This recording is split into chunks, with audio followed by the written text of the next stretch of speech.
Hey everyone, welcome to a new episode of Talking Growth with Instruqt. Instruqt is a product adoption platform where learning and selling collide. We enable companies create amazing interactive demos and training embedded throughout the customer journey. Check out the Instruqt test drive to see how growth-minded companies generate demand and boost adoption with Instruqt. So, our guest, he doesn't need any introduction. The Wes Bush, he is the CEO of Productled and best-selling author of the book Product-Led Growth. He is one of the most sought-after product experts in the world. Welcome to the show, Wes. Awesome. Thanks so much for having me. Thank you so much. We're really excited to have the opportunity to speak with you today. The Awesome. last time you were with us at our show, you explained what product-led growth is, and that was more than a year ago, actually. So I'm really, really happy to see you back.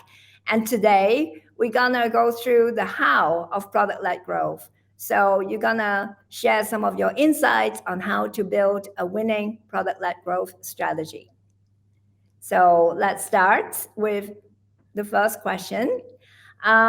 So actually, I recently saw a post from you on LinkedIn talking about it's really time that, you think about your product-led growth strategies because 2023 product-led growth companies will shine. So maybe can you tell us a little bit what motivates you to share this with, a lot of the businesses out there? Totally. So if you look at like earlier, like maybe like 5 years ago when like product-led growth was like initially coming onto the scene, there was like, wow, like this is an amazing way to like grow a business and everything else like that. People were like super excited about some of the benefits, but what I actually love studying is macroeconomics. Like what are some of the big drivers of this? Because like every new label for a marketing term or something like that. It's like, oh, well, before product-led growth, it was content marketing. Before content marketing, it was growth hacking. It's like all of these evolutions of the way we do business, it usually has a core reason why it has it. It's not just like, oh, let's slap on a term and like, let's call it something new. So what I looked at back then was there was a few really big studies that were done around customer acquisition costs. And so customer acquisition costs, they've been increasing about like 50% over the last 5 years, and it's actually accelerated.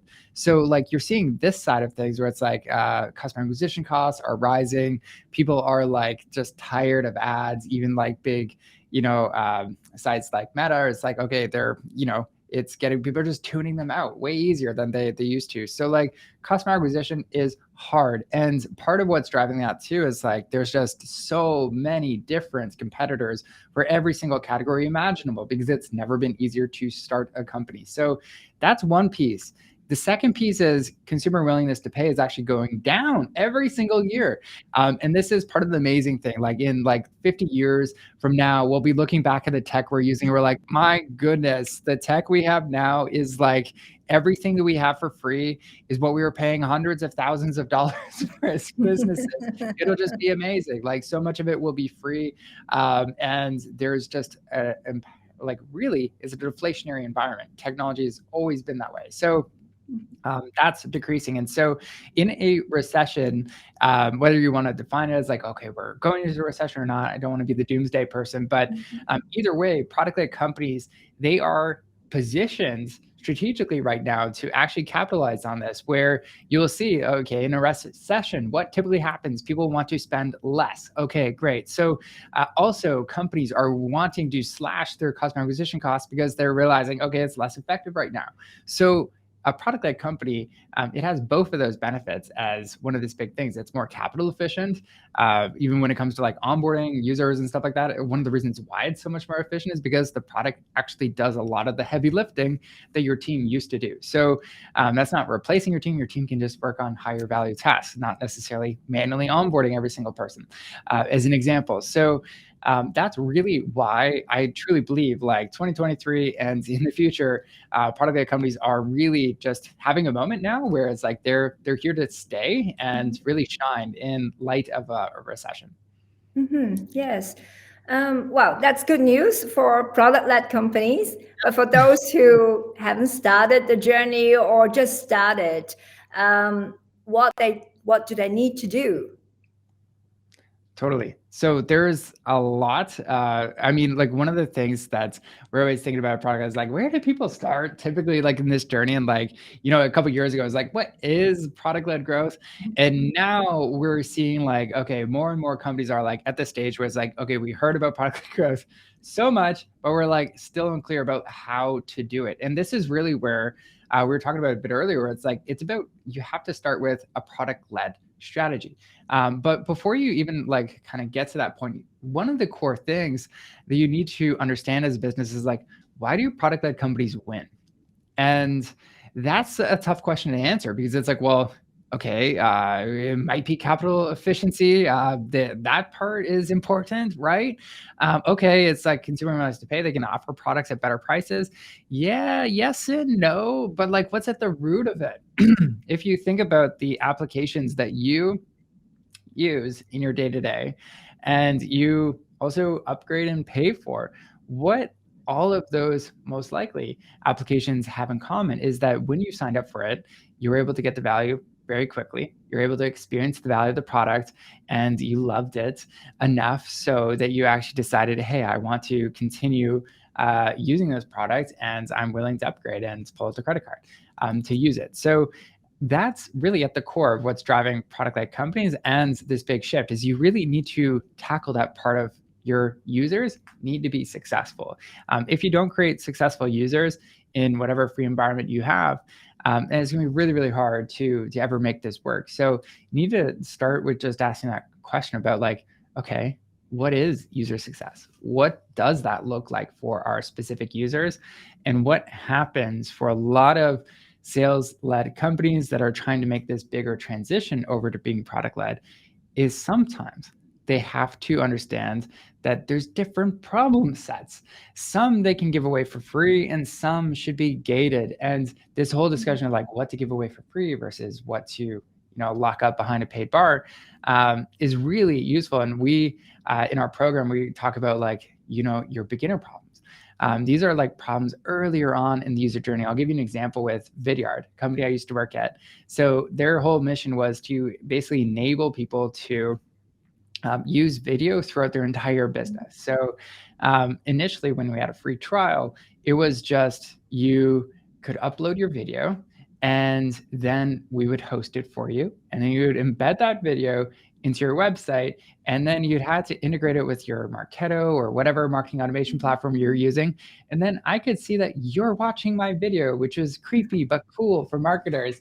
And so that was something where I was like, oh, okay, cool. So that is really valuable, but actually only like a couple % of people would ever get to that point because it was a big ask. And so when we were actually making that transition, we the first free trial bombed.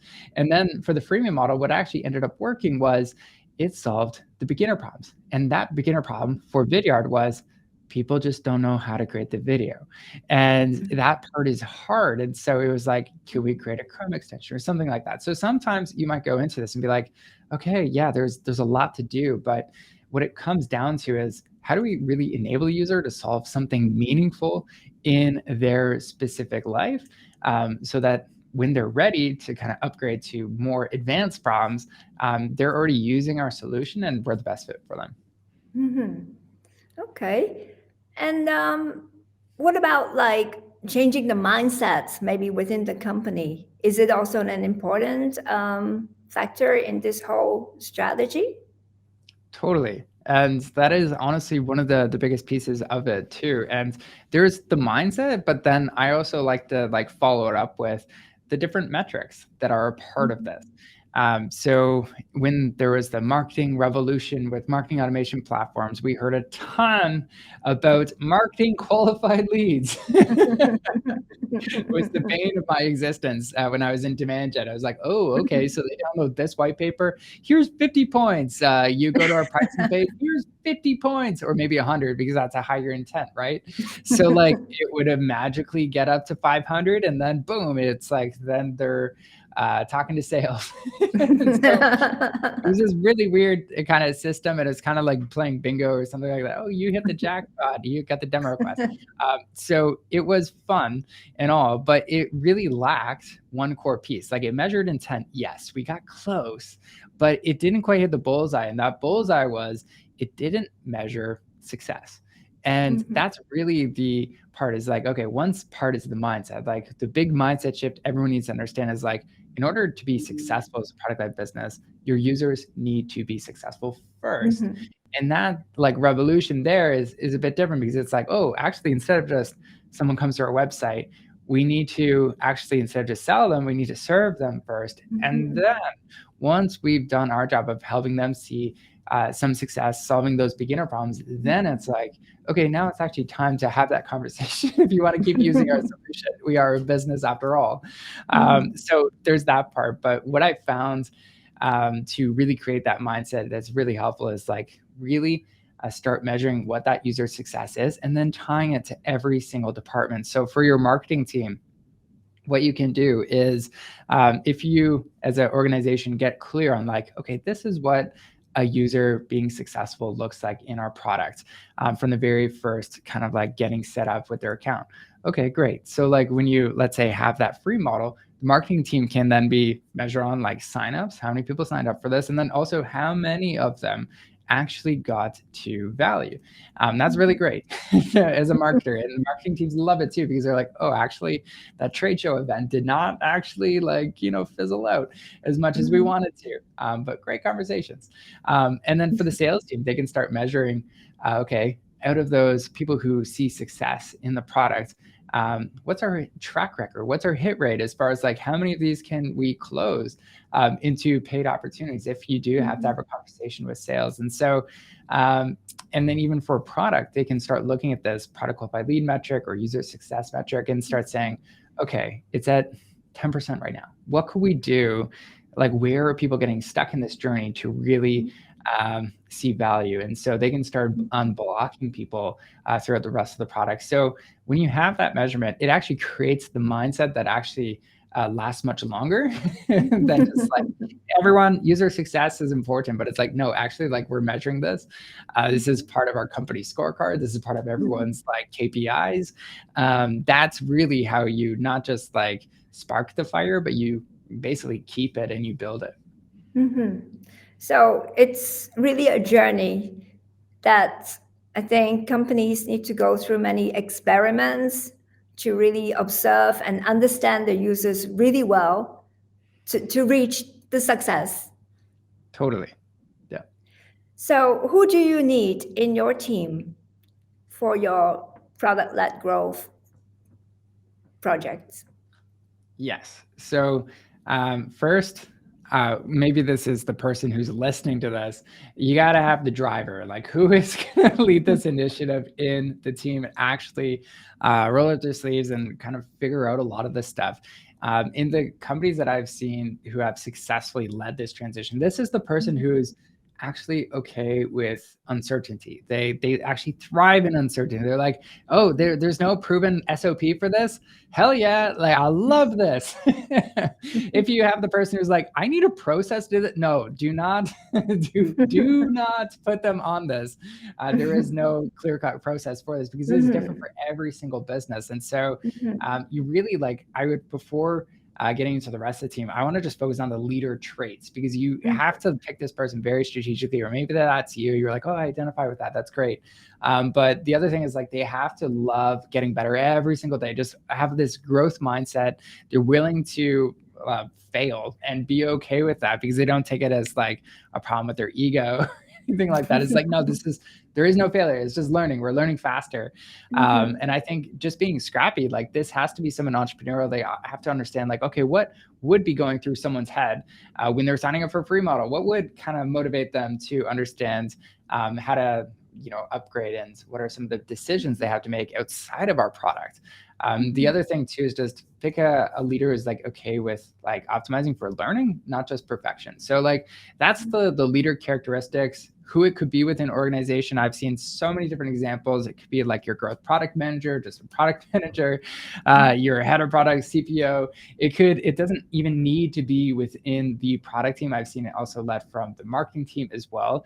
But the thing is, this person needs to have clout. They need to have resources as well and be able to really take some swings. And in larger companies that, let's say, are over like $10 million, like sometimes this is, okay, you're going in a different room or maybe even a different location to launch this new like free product, because it is a different, like you want to create that different mindset on this team. So that's for the leader side of things. You really want to be conscious of who you pick, because that's the biggest predictor of success. But then for everyone else, the leader is only as good as the team. So you need to make sure you have these skill sets. So one is someone who really understands the user experience. This could be a product designer. This could be a user experience designer.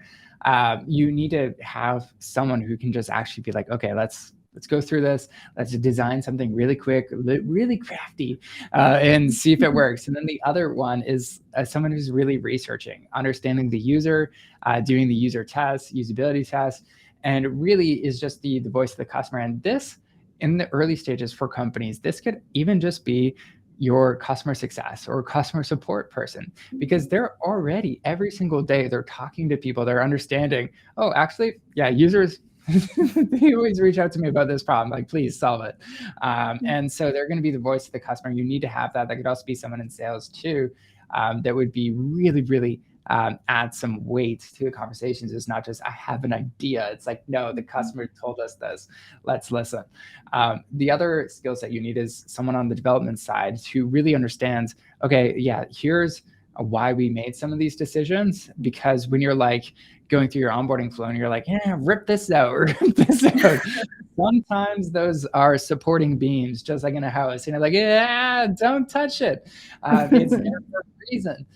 So you need to have the developer on that side too. And then product marketer as well is very important, or having someone who has that copywriting experience, because you're going to be testing out new things. You're going to be launching new things, and you want to understand, okay, what is going to hit home for people and what are truly those jobs to be done that we are solving. And let's make sure we're communicating that, because nothing will derail this more than if that first impression is off. And I'm like, what is this free product? And people are like, oh, they get into it and they're like, oh, the onboarding experience could have been amazing, but like, I had no clue what I was signing up for. So it will never be successful. And the last thing is just having that data analyst or someone who is really just in charge of the data and can really prove out, okay, this is working, this is not working, this is like the gap in the funnel.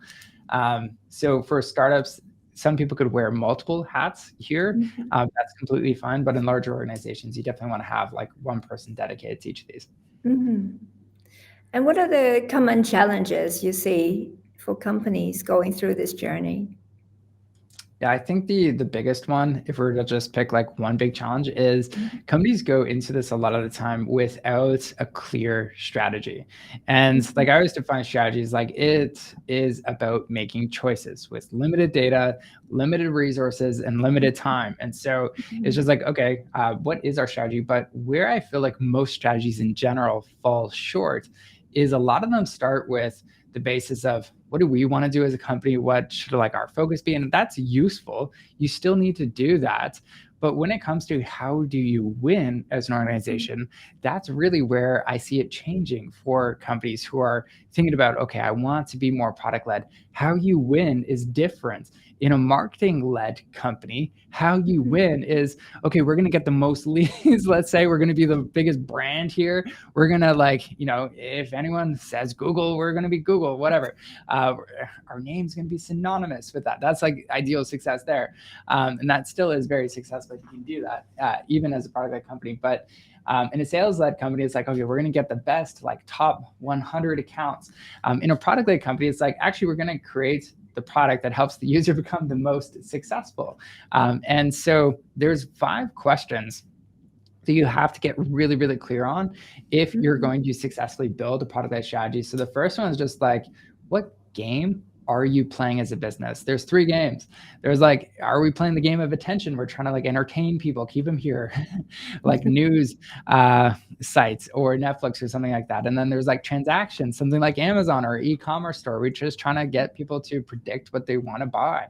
And then there's the last part, which is productivity, which is actually most of B2B SaaS is like, okay, we want to help you do something faster. You could probably do this on your own, but here's why you shouldn't. It's going to take you forever. So like get clear on what game you're going to play. And then what does it mean to win? That's the second part. So if you're clear on this as an organization, it's like, what does this mean to win? Not for you. That's the trick. It's for your user. What does it mean for them to win at this game? If your game is you're a product adoption platform and winning for that person is like, okay, you save them a ton of time. Their users are able to onboard in half the time. Like those are meaningful wins for the user. And then the third part of this question and getting clarity on it for your product-led strategy, just like who is your hero?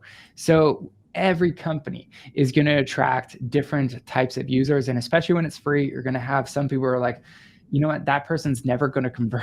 And you got to be okay with that. That's always going to happen. You're always going to attract a broad swath. But you need to be clear as an organization of like, who is that ideal user? Who can really win at our specific game that we have right now? They're the best at winning this. We're going to focus on those people because they are going to be the most successful. And most likely they're going to stay the longest as a customer. They're willing to pay the most as well.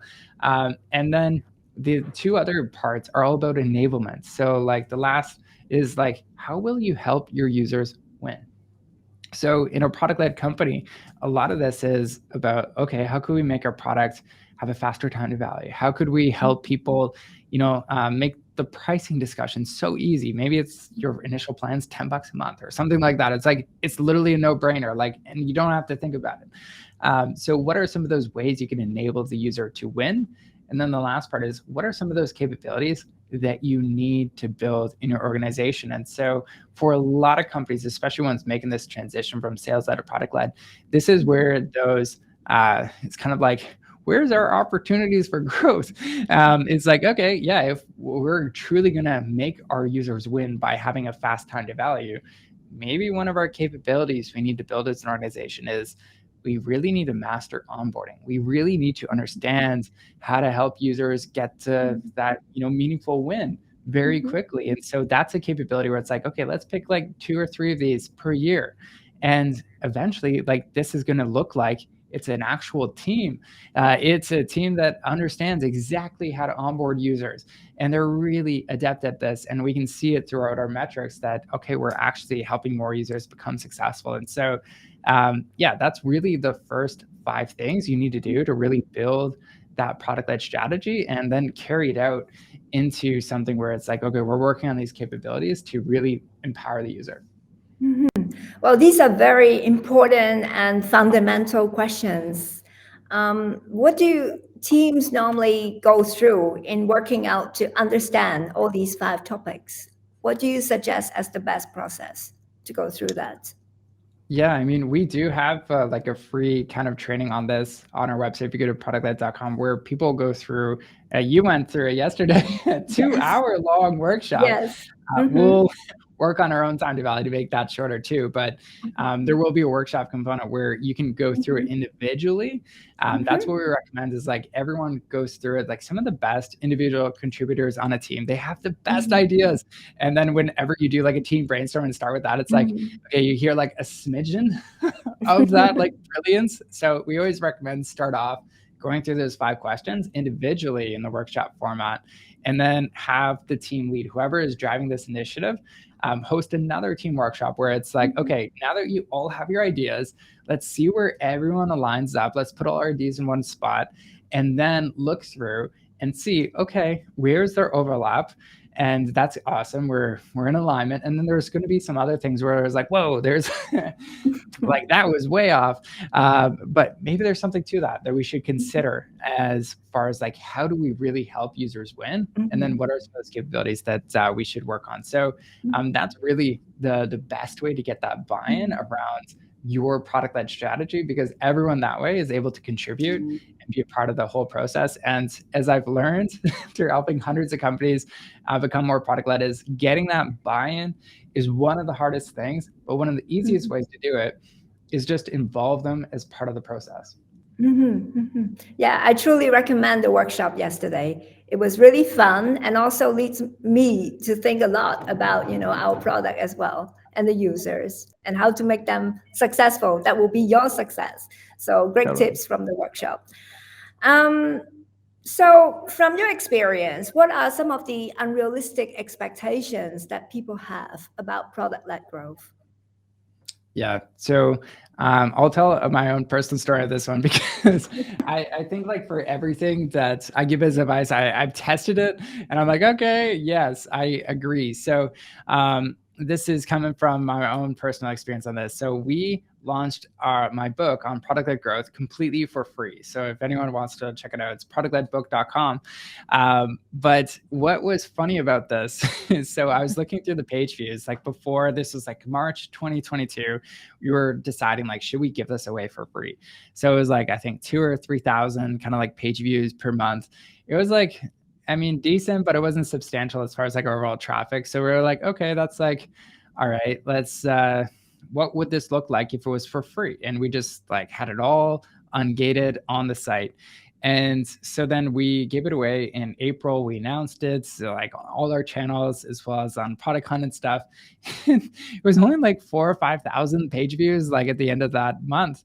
And then like May comes around, it's like back to 3,000.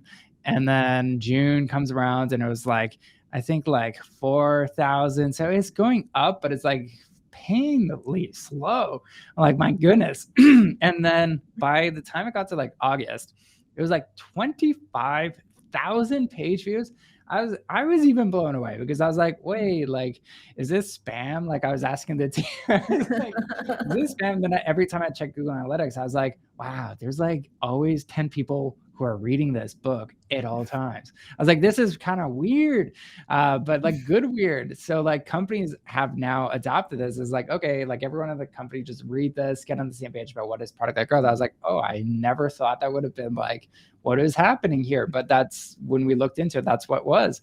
And so the learning here and why I told that story is because when you launch something for free, one, it's not an overnight success. Like that took us 6 months before we ever started to say, oh, that initiative was actually successful. Like you asked me at 3 months, I've been like, don't do it. Like, because in order to do that, like we actually had to give up like a publishing rights to like Wiley and like other areas because they don't obviously want to sign authors who give their stuff away for free. So there was like different risks on that end, but what was great is like, okay, 6 months later, it did work. But the other thing too is it's not just one and done. You have to consistently optimize these things. It's like, okay, your free thing, like it's just like any other piece of your business. Like you got to improve it, just like your product in order to get better. Your first version of free is probably going to, I'll use a quote from Jacqueline Cook, who is the chief strategy officer of Industry. She's like, your baby is going to be ugly at first. And it's so true. Like for product-led companies, when you, or soon to be ones who are the sales that are making this transition and launching a free version, it's like, yeah, it's going to be ugly initially, but like continue working on it. So that's the second point. And then 3, don't stop promoting it, especially if you believe that it is truly valuable. Never stop that promotion of it. And more people will find out about it, and then it will eventually grow into something really, truly big and successful. Okay, great. Thank you so much. So that's a wrap. Thank you so much for sharing your insights. Maybe one last question for those who are really interested to get started on the product-led growth journey, Wes. What resources, what advice would you give them? Yeah. So, I mean, our whole goal at Productled is to give you, as an individual, everything for free, only monetized teams. So we have Product-led book. If you go to that, it's productledbook.com. That's the free Product-led growth book. I'd recommend kind of starting there. If you have questions on your journey as far as building a product-led business. We have another one of the biggest product-led communities around this, so productledcommunity.com if you're interested in that part. And then if you're like, okay, I just want like a quick like 45-minute like update on like get on the same page about what is product-led growth, don't have time to read a book, prefer videos, we have the free product-led growth fundamentals certificate. And so yeah, you can find that all at productled.com. Mm-hmm. Wonderful. Yeah, I think we're really lucky to have all these resources available, and they are free, you said. So Yes, all free. that's great. Okay, so thank you very much. And I would like to thank our audience, and we'll see you next time. Bye for now. Thank you.